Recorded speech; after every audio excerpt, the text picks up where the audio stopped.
Hey everybody, Joe Joseph here for thedailysheeple.com, and this is your new shot, and I am going to take on something that's probably going to ruffle a lot of feathers out there.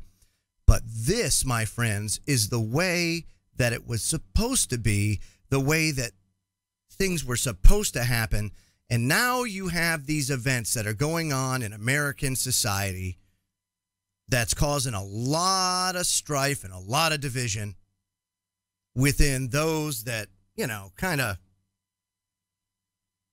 get wrapped around the axle over this stuff. And I'm talking about all the athletes in the NFL, and now we've had a catcher in the, I think in the major leagues in baseball, that have decided to take a knee and not, you know, worship the flag. Now, let's just get it out for the record that I am a veteran of the United States military. And I served 6 years, sacrificed 6 years of my life doing what I thought was the honorable thing. You know, spreading freedom and democracy throughout the world. Dun, dun, dun. That's not what you do. All you are basically henchmen for the powers that shouldn't be.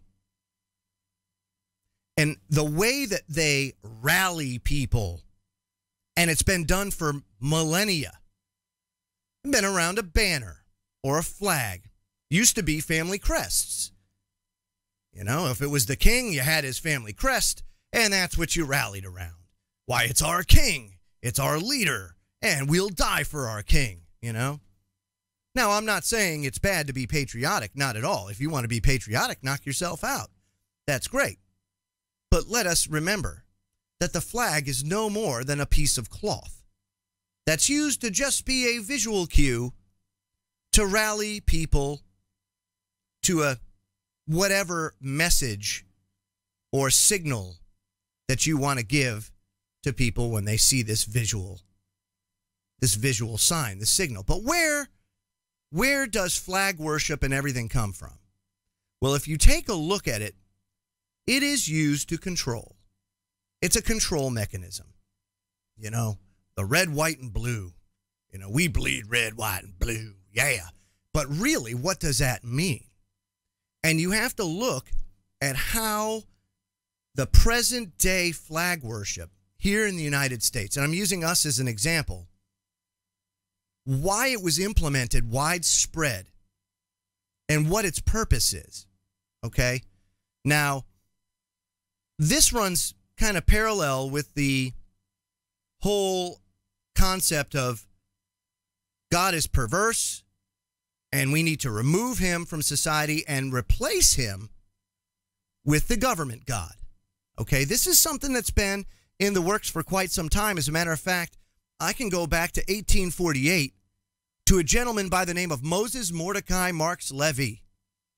Now, Moses Mordecai Marks Levy, alias Karl Marx, penned the Communist Manifesto that year. And, of course, Marx was a member of a front organization to the Illuminati called the League of the Just. If you want to check it out, check out the history of the League of the Just. Now, he not only advocated for economic and political changes, but he advocated for moral and spiritual changes as well, because he believed that the family should be abolished and that all children should be raised by a central authority.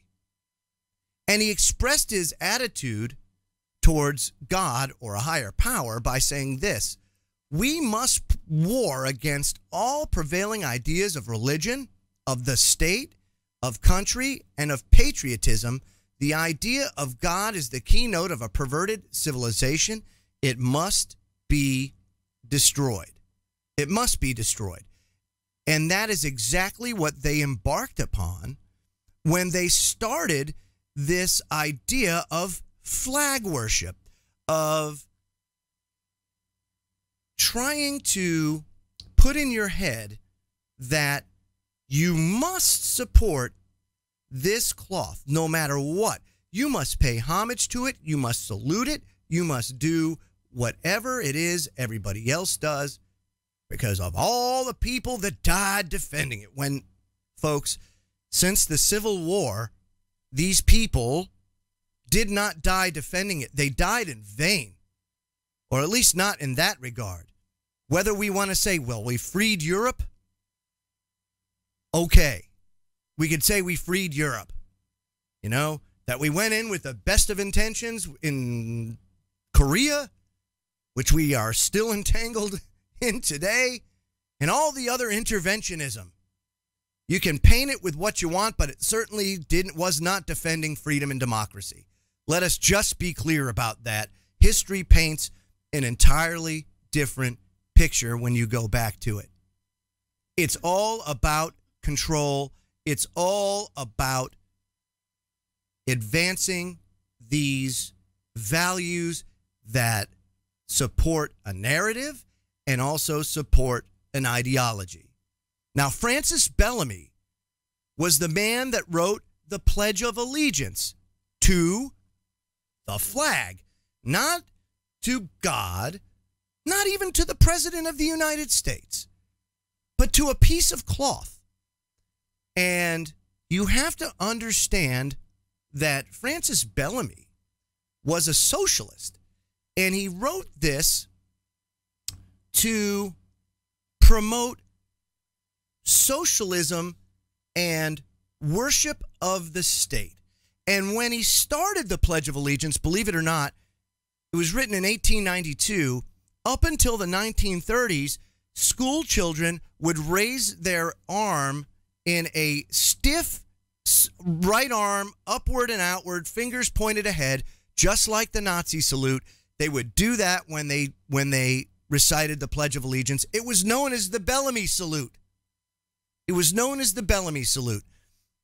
And that is what the Pledge of Allegiance was put in place for, to promote this worship of an inanimate object.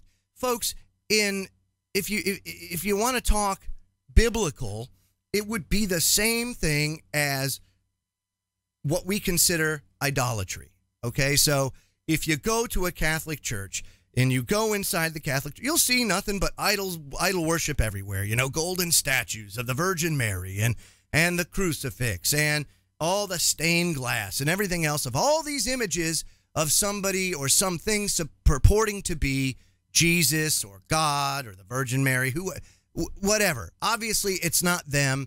They don't even have, well, maybe the Catholic Church does deep within the vaults of the Vatican archive, but that's not really who they are, what they look like.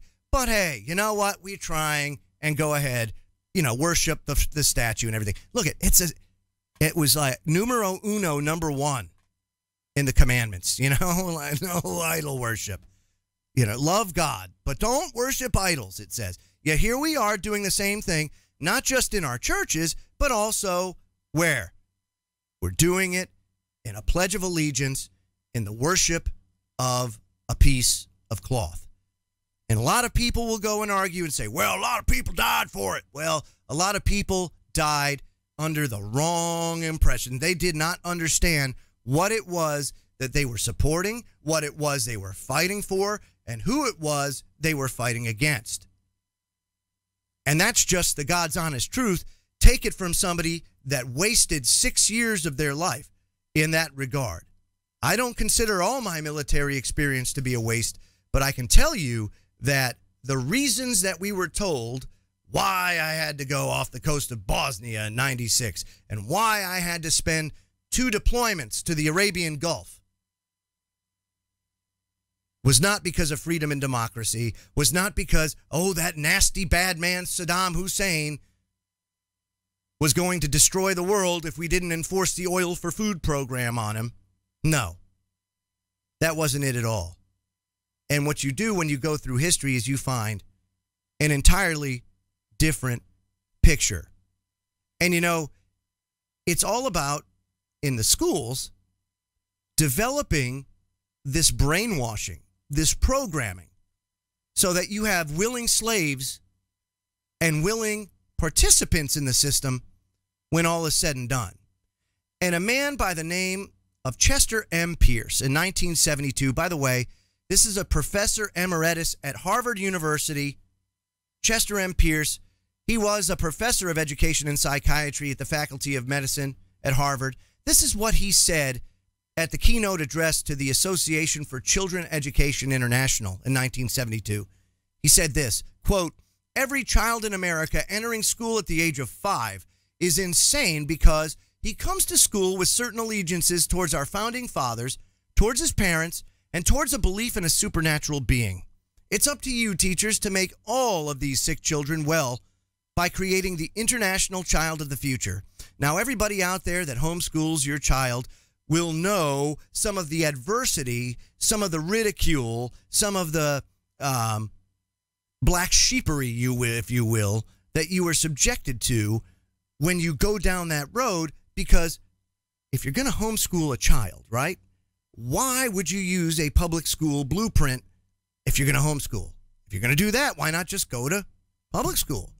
And the reason is because most homeschool families are hip to this programming, are hip to the reasons why they put the Pavlov's dogs, the prison culture, and all of that stuff into the structure of the public school system.